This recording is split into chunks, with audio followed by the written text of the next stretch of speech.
Hi, everyone. My name is Cassie Marino Van Dyke. I'm the Programs and Outreach Coordinator at Dress for Success Atlanta. This month, in honor of National Women's History Month, we are highlighting a woman of power who is doing fabulous work in our community each day. Today, I have the pleasure of chatting with Miss Mary Frances Bowley, who is the Executive Director at Wellspring Living. Thank you so much for being here today. Welcome to you. Oh, thank you, Cassie. I'm excited to join you. As you know, we're a great partner in working together. And so anytime I can work with Dress for Success, it's a good day. We appreciate that. Thank you so much. Do you mind telling us a little bit more about Wellspring Living and the work that you do? Sure. So Wellspring Living is actually celebrating its 20-year anniversary this month. And we have been serving survivors of exploitation for over 20 years, youth and women. And we provide community-based and residential care to help them really live and dream again for a new future. That's wonderful. Thank you so much. Can you tell me a little bit more about how you got involved and share a bit about your journey towards becoming executive director? So it's kind of strange and crazy and interesting. I never thought I would be doing this kind of work at all. Oh, I am the mother of boys, and I had all brothers. And until about 4 years ago, I had all boy grandsons. So I've lived this boy world forever. But I grew up, and the family business was teaching. So I became a teacher, like my mother, my grandmother, wow. all the people, and taught for several years. And then I stepped away for a minute and had the opportunity to lead a big event in the city of Atlanta. And because it was a free event and we really wanted it to include everyone, we went all over the city. And in doing that, I got the opportunity to see wonderful women, but were really struggling to get on their feet. It was a world I had never seen before. And, once we see like there's something that's not equitable here, you need to do something. And so a group of us got together and we just started really strategizing, praying, and looking at all of the options of how can we support women who need to be able to give the opportunity and the access to opportunities that they never have had.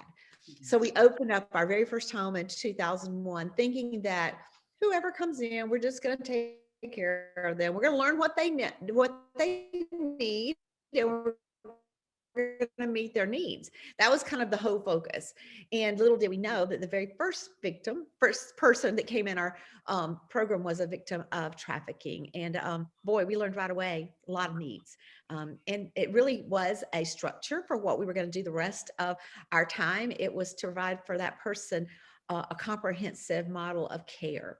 And I think that goes back it's kind of crazy. I was a kindergarten teacher, Oh, and wow. so in kindergarten, you take care of everything, snacks and all the things about learning how to do everything that you need to do to become more independent. I think it was almost like preparation for Wow. me.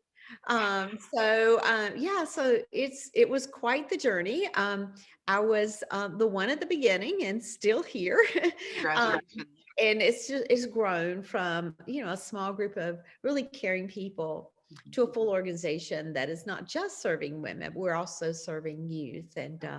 that was all of it has been an interesting adventure. I Sometimes bet. say, well, how did you, why? And I think there's a part of the why that's important. My oldest brother had Down syndrome. And Mhm. so, little girl, and girls are not supposed to be the ones that defend their brother. Really, the brothers are always supposed to defend the girls, right? But I was on the playground, and I was in first grade, and this big boy, was making fun of my brother, Oh, and I'm like, no, we're not doing that. no, not So on my I watch. hauled off, gave him a black eye and busted nose, and he didn't do that anymore. And nobody said anything to me, because I was standing up for somebody that didn't have anybody to stand up for them. And Oh, I think wow. all the things in our lives just build to where we are now. And Absolutely. so, yeah, that kind of tells you a story of how did I get here? I Not a love plan, but it's definitely a wonderful opportunity to really serve those who are incredibly beautiful and wonderful, and we want to see them have a full life. I appreciate you sharing that so much. Thank you. You really seems that from the beginning you were a defender and champion of people. I love it. Thank you. Can you share with me why it's so important to you today to work in a field that really strives to empower and uplift women? What does Yeah. that mean for you? Well, I think that, as we talked just a minute ago about how so many times they're the forgotten, they're the marginalized, they're the ones that, oh no, well, somebody else will take care of it. I think that as people Mhm. of a human race, we have to be human and we have to care for each other.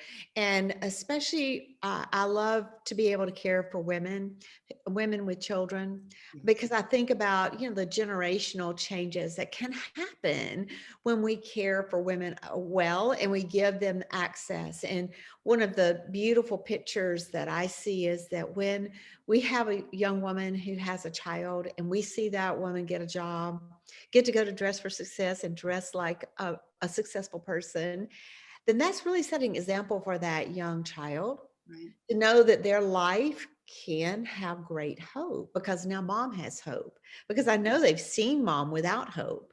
And I think that's the beauty of it too, is knowing that what we do for women is not just for one, but it's Right. for generations to come. Right. Absolutely. Thank you so much for that. I obviously we agree with that at Dress for Success and have that same thought process. In fact, we've learned that for every one woman we help to lift out of poverty, six of her family members follow. And we assume that means children. There is Yes. such a generational impact, and I love and appreciate the work that you all are doing. What a great leader. Thank You're you so much for being here today, Mary Frances. such Appreciate a the joy. opportunity. We appreciate you just as much. So right back at you. Thank you for that. As we mentioned at the beginning, Wellspring Living is one of our community partners, and Mary Frances has been at the helm for quite some time, doing her good work here in the community of Atlanta. For all those that are interested in learning more about Dress for Success Atlanta and the Your Hour Her Power campaign that we're running this month, it's important to understand that just by giving an equivalent of 1 hour of your pay, you can give a Dress for Success woman access to programs, services, and tools that would help her on her path to economic independence.